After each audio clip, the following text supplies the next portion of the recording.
আজ আমরা দেখব কিভাবে মুহূর্তের মধ্যে একটি চাবি তৈরি করা হয়।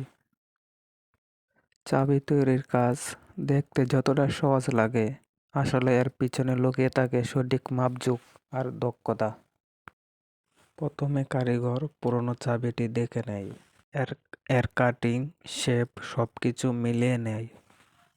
এরপর নতুন ব্ল্যাঙ্ক চাবিটি মেশিনে সেট করে কাটিং করা হয়।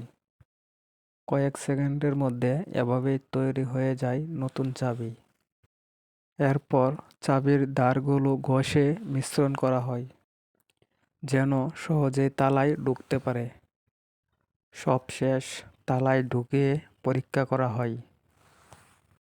ঠিকঠাক ঘুরলেই চাবি তৈরির কাজ শেষ। এভাবেই মুহূর্তের মধ্যে তৈরি হয়ে যায় একটি চাবি। ভিডিওটি ভালো লাগলে লাইক, শেয়ার এবং সাবস্ক্রাইব করতে ভুলবেন না। এই ধরনের আরও নতুন নতুন ভিডিও পেতে আমাদের সাথেই থাকুন। আমরা সব সময় চাই নতুন নতুন শিক্ষণীয় ভিডিও তৈরি করতে। ধন্যবাদ, সবাই ভালো থাকবেন।